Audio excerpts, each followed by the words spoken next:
लेकिन कौशल जी और हम सबके पूजनीय माननीय सरदाना जी, संत कुमार जी, डॉक्टर ममता सूद जी और विशेषकर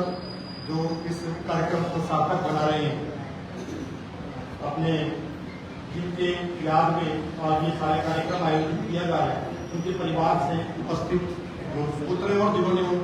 उस परिवार की भावना और माता जी के संबंध में अपने विचार प्रकट किए, और साथ में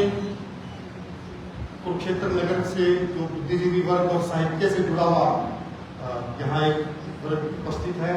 और प्रिय छात्र भैया बहन, वास्तव में साहित्य के संबंध में और आदरणीय दिनेश जी ने और माननीय सरदाना जी ने जो संकेत किया वो पर्याप्त है कि साहित्य समाज का दर्पण है, समाज के भावों की या प्रत्येक संस्कृति वहाँ की परंपराओं की अभिव्यक्ति है, और भारत की जो संस्कृति है, उसकी जो सभ्यता है, वो साहित्य के माध्यम से उसके दर्शन होते हैं। कई बार हम वो हिंदी में शायद एक उक्ति बोलते हैं, एक पंथ दो काज, उसमें भारत का भाव, भारत का विचार दिखता है। उसी का जब इंग्लिश ट्रांसलेशन करते हैं तो वो पश्चिम का विचार उसमें दिखता है, kill two birds with one stone, वो उसका इंग्लिश ट्रांसलेशन है, उसमें उनकी गलती नहीं है, वो पाश्चात्य का भाव है, वहाँ की विचारों की अभिव्यक्ति है। तो भाषा और विशेषकर साहित्य वो उस देश की संस्कृति, उस देश की परंपराओं, इतिहास और वर्तमान की जो परिस्थिति है, न केवल उसका दर्पण है, उसका वाहक भी है। और क्योंकि ये सार्थक साहित्य मंच, जिसका एक बड़ा अनूठा प्रयास है, क्योंकि इन सारी अभिव्यक्तियों के लिए मंच की आवश्यकता होती है,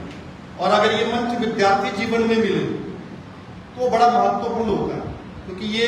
केवल यहाँ सभी विद्यार्थियों की जो प्रस्तुति है वही महत्वपूर्ण नहीं है, ये जिस प्रक्रिया से निकल कर आए होंगे, कहीं कक्षा में इनका 10 विद्यार्थियों के बीच में से चयन हुआ होगा, कुछ आचार्यों शिक्षकों ने तैयारी में भूमिका निभाई होगी, और आज आपने जो यहाँ प्रस्तुति दी, ये विद्यालय में जाकर भी कई अवसर इसको अभिव्यक्त करने के जो मिलेंगे, वो वास्तव में इस सबके पीछे जो सूत्रधार है सार्थक साहित्य मंच, वो साधुवाद उसके लिए कि उन्होंने बच्चों को, विद्यार्थियों को ये अवसर दिया। अपने साहित्यकार और शिक्षाविदी कहते हैं कि शब्दों का अपना प्रभाव होता है, और क्योंकि हमारी देवनागरी लिपि में तो वैसे भी हम इसको अक्षर कहते हैं, जिसका अक्षरण नहीं होता, जो कुछ भी कहा है उसका प्रभाव तो रहता ही है, और जब बार बार कहते हैं तो कहीं ना कहीं उसका मन पर भी प्रभाव होता है। आज हो सकता है, आज जो यहाँ विषय थे भारत विश्व गुरु, और उसको लेकर जो छात्रों ने अभिलाषाएं प्रकट की कि भारत विश्व गुरु था, कईयों ने ये चिंता भी प्रकट की कि उसे पुनः अगर बनना है तो उसमें किस प्रकार की भूमिका हमारी चाहिए। तो मैं केवल एक बात कहता हूँ, अपनी बात की समय सीमित है, हम भारत माता की जयकार भी करते हैं, भारत माता की जय भी प्रतिदिन बोलते हैं, परंतु उस भारत माता की जय के लिए इसमें जो अन्य विषय थे, चाहे वो नारी शक्ति वंदन हो, क्योंकि नारी के सम्मान के कारण ही भारत की जय होती, उस कुटुंब प्रबोधन वसुधैव कुटुंबकम के कारण ही भारत की जय होती, तो वो भारत की जय जिन जिन कारणों से होती है, उन सभी कारणों को धारण करते हुए अपने आचरण, अपने व्यवहार में लाते हुए अगर हम प्रयास करेंगे और उस भारत को जानने का प्रयास करेंगे, भारत की भूगोल, भारत की संस्कृति, भारत के 4 धामों के बारे में, भारत के 12 ज्योतिर्लिंगों के बारे में, भारत के 51 शक्तिपीठों के बारे में, भारत की वो जो नदियों की एक धारा रही है उनके बारे में, पर्वतों के बारे में, इनके बारे में जब हम जानते हैं और फिर जब हम भारत माता की जय करते हैं तो एक अलग प्रकार की अभिव्यक्ति होती है। तो एक बार पुनः जो सार्थक साहित्य मंच है, जिसने विशेषकर छात्र भैया बहनों को जो इतना अच्छा अवसर दिया है, और बहुतों के लिए हो सकता है ये पहला अवसर हो,